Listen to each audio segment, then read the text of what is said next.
There's a new abura soba place called Kajiken that opened up in San Mateo. I've never had abura soba before, but it's supposed to be a dry ramen noodle mixed in sauces and oils, and usually comes served with some sort of protein like ground pork, pork belly, or pork chashu. I love Japanese food, so I'm excited to try this place, especially since it was recommended to us by Natalie's coworker.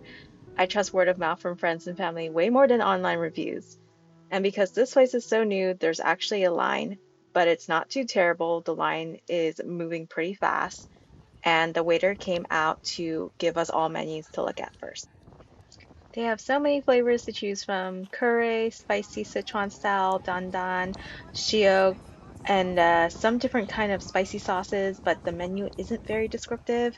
Some of them come with minced pork, tassu, there's one with roast beef, there's also a vegetarian option with mushrooms, and there are also add-ons like eggs, more protein, tofu, corn, kimchi, nori, and more. It also looks like they have an option to build your own bowl in the future, but that's not quite available yet. But here's a sneak peek. Okay, so after about 20 minutes of waiting outside, we were seated, which is not too bad on a Saturday night. I really like the decor inside. It's very Japandi style, modern Japanese blended with Scandinavian influences. It's very hip, very trendy. You can also look into the kitchen to see all the chefs at work doing their magic. They also have a little seasoning bar at the side of your table with sesame seeds, green onions, hot pepper flakes, garlic crisp, spicy pepper oil, all the good stuff. We ordered some appetizers, the karaage, which is fried chicken, and the takoyaki, which are these little round balls of batter that are slightly crispy and usually filled with pieces of like octopus and cabbage. The karaage was incredible and possibly the crispiest and juiciest karaage I've ever had, but the takoyaki like was pretty standard. It wasn't anything special. I probably wouldn't order that again, but highly recommend the fried chicken. And then the moment we've all been waiting for, our noodles came. I ordered a nikumori minced pork noodle, which comes with spicy minced pork, thin pork slices, the kind you get at Hot Pot, but they marinate it for you. Also green onions, raw egg yolk, and I also got a side of chashu for $1.50 because I wanted to try it.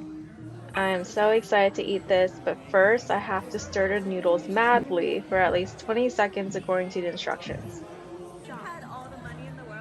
And I am honestly shocked because this might possibly be the best dry noodle I've ever had. I don't say that lightly because while I'm not a picky eater, I also don't get wowed very often. The flavors were just really flavoring in this noodle. And I'm not a food vlogger, so I don't have fancy words to describe this, but it's like the right level of savory, salty, umami. The sauce is thick thanks to the egg yolk, and I love creamy sauce noodles, so this really hits the spot. And your girl likes her food spicy, so I added some red pepper flakes on top, and it gave it an additional kick that's just chef's kiss. I would give this an easy 9.5 out of 10. And here's an ugly interior shot of the chicken karaage, perfectly battered and fried, and flavorful, just trust me. Now that I've had a moment to pause from inhaling my own noodles, I took a look around to see what everyone else got. Radek ordered the curry flavored noodles with minced pork, and Chesley ordered the Kara ramen spicy abura soba, which looks like the spiciest flavor they have, but I tried a few bites, it's alright. His noodles came with diced chashu, chili powder, crunchy garlic with chili oil, cabbage, chives, bean sprouts, and a raw egg yolk. I liked my noodle better. I think he liked my noodle better too. Natalie and I got the same noodle, so we're both happy. After dinner, we went back to Natalie and Radek's place to play some more board games. This is Bundu, a menace to society, but can occasionally be a very good boy. But he's a big dog and he likes to jump on me and he can smell my fear, so he likes to seek me out intentionally every time I come over. But tonight, for once, he seems pretty chill. I also need to take a moment to gush about Natalie's plant babies. She has a whole rainforest up in here. Every plant you've ever seen at the nursery, she has it. Prayer plants, dumb cane, calatheas, birds of paradise, fiddle leaf fig, monstera, alocasias, rubber fig, yes. And her little pots and planters are so cute, except for this monstrosity. I call it the cursed hand. She made it herself at a ceramic class we took during Valentine's Day week, and while I made a proper planter, she decided to go rogue and make this baby planter holder thing, but it just looks like a mummified hand reaching for your soul. But I digress.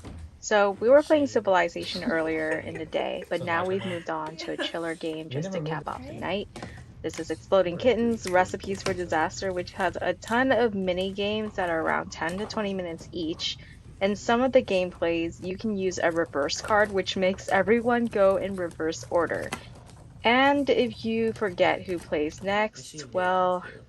you have to wear the cone of The shame. cone of shame.